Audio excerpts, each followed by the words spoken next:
Hello दोस्तों, ज़रा सोचिए। आपको पीने के लिए स्वच्छ जल नहीं मिले, रहने के लिए अच्छा एनवायरनमेंट नहीं मिले और आपको सांस लेने के लिए अच्छी ऑक्सीजन नहीं मिले शुद्ध, तो आपकी क्या हालत होगी। और पूरा मतलब एनवायरनमेंट ही चेंज हो जाए एकदम रेगिस्तान जैसा, तो ऐसे इलाके में यदि आपको भेज दिया जाएगा, ऐसी ज़िंदगी में आपको धकेल दिया जाएगा, तो आप जाना चाहोगे क्या। तो मैं बात कर रहा हूँ अरावली पर्वतमाला के बारे में। कुछ दिन पहले जो अरावली पर्वतमाला की परिभाषा में कुछ चेंजेस किए गए हैं कि जो 100 मीटर से कम हाइट की जो अरावली की पहाड़ियाँ हैं उनको अरावली के अंदर नहीं माना जाएगा। मतलब कि जो अरावली संरक्षण है उनसे वो चोटियाँ दूर हो जाएगी और उन जो पहाड़ी है 100 मीटर से छोटी है उन पर खनन होगा, उनकी कटाई होगी और उनका विनाश होगा सीधा सीधा। यदि आप बात करूं तो अरावली पर्वतमाला की 90% अरावली पर्वतमाला ऐसी है जो 100 मीटर से छोटी है, तो वो सारी कट जाएगी तो पीछे अरावली कितनी बचेगी आप सोच सकते हो। इसलिए इसका आखिर जिम्मेदार कौन होगा। सरकार ने तो वो अपनी कागज के अनुसार निकाल दिया है। अब ऐसी अपन इन बातों का विरोध नहीं करेंगे तो ये बात सच भी हो सकती है। मैंने जो पहले बोली वो सच भी हो सकती है और ये जो अरावली है वो एक पूरा इकोसिस्टम है। इसकी वजह से पूरी वायु, पूरी ऋतु है जो संतुलन रहती है वो संतुलन भी बिगड़ जाएगा और जो जल स्तर है वो भी घट जाएगा और मतलब कई बीमारियां फैलना स्टार्ट हो जाएगी। यहाँ लोगों को ऐसा स्थिति का सामना करना पड़ेगा कि लोग जाएंगे तो उनके पीछे O2 वेंटिलेटर का ज़रूरत रहेगा। मतलब वो अपना आसानी से सांस नहीं ले पाएंगे, इसलिए ऐसी कंडीशन आ सकती है। तो आप इसके बारे में सोचें, अरावली के बारे में सोचें। अरावली जो लोग नेता हो या आम नागरिक हो, जो भी अरावली संरक्षण के लिए अच्छे अच्छे काम कर रहे हैं, संविधान विधानसभा में भी वो बातें उठा रहे हैं, तो उनका मैं बहुत आभार व्यक्त करता हूँ। और आप भी, ये किसी एक आदमी की या पर्टिकुलर व्यक्ति की जिम्मेदारी नहीं है, ये हम सब की जिम्मेदारी है कि कैसे अरावली संरक्षण हो पाए, अरावली कैसे बचे। तो आप सभी से अनुरोध है कि जैसा हो सके आपसे, तो ऐसा आप जो अरावली के संरक्षण के लिए हो सके वैसे आप काम करें। और इसमें मैं सरकार को नहीं तो मैं सरकार से लड़ाई लड़ना चाहता हूँ। मैं सरकार से अपील करना चाहता हूँ, निवेदन करना चाहता हूँ कि इसके बारे में आप सोचें और अपने इस विचार पर पुनः विमर्श कर इस परिभाषा को वापिस चेंजेस करें। अरावली में जहाँ मतलब ज़रूरत है वो अरावली के संरक्षण की ज़रूरत है। मतलब कि अरावली को कैसे बचाई जाए, ऐसे संविधान लाए, ऐसे कानून लाए। इन कानून को ज़रूरत है, उनकी जगह आप यदि ये विनाशकारी कानून ला रहे हो तो मेरे को ये कदापि विकास नहीं लग रहा है। आप एक तरफ तो कह रहे हैं एनवायरनमेंट अच्छा रहेगा, एनवायरनमेंट अच्छा रखो, मतलब कि पेड़ पौधे लगाओ, साफ स्वच्छ रखो। यदि मतलब अरावली हट जाएगी तो स्वच्छता में, एनवायरनमेंट में, पेड़ पौधों में कितना फर्क पड़ जाएगा। बहुत ज़्यादा फर्क पड़ जाएगा, जितना अपन सोच भी नहीं सकते।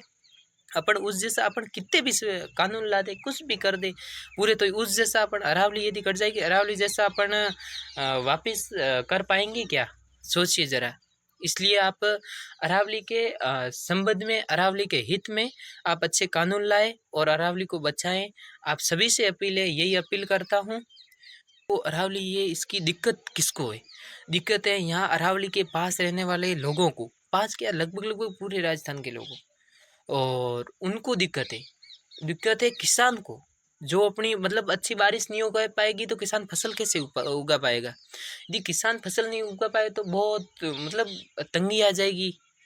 फसल के बिना तो करेंगे ही क्या, खाएंगे, खाने पीने की चीज़ अपन को नहीं मिलेगी तो कैसे जिंदा रह पाएंगे और कैसे कितने दिन अपन जो आर्टिफिशियल है उन आर्टिफिशियल ज़िंदगी कितने दिन जी पाएंगे। नेचुरल एक नेचुरल होती है। इसलिए आप ज़रा इस पर सोचिए, विचार कीजिए, कैसे भी करके कुछ भी करना पड़े उस हद तक जाइए, लेकिन आप अरावली के हित में बात करें और अरावली को किसी भी तरह, किसी भी हद तक जाना पड़े तो उससे अरावली को बचाने का प्रयास करें।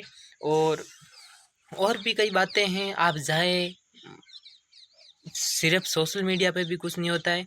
जो लोग हैं, जो बड़े हैं, समाज के लीडर हैं, उनसे भी अनुरोध करूँगा, आपके पास टाइम है, आप जाएँ, आप और वहाँ बैठें, सरकार को ज्ञापन दें, जो हर संभव हो सके इतना आप प्रयास करें। इसको जल्द से जल्द हम इसमें चेंजेस देखना चाहते हैं हम।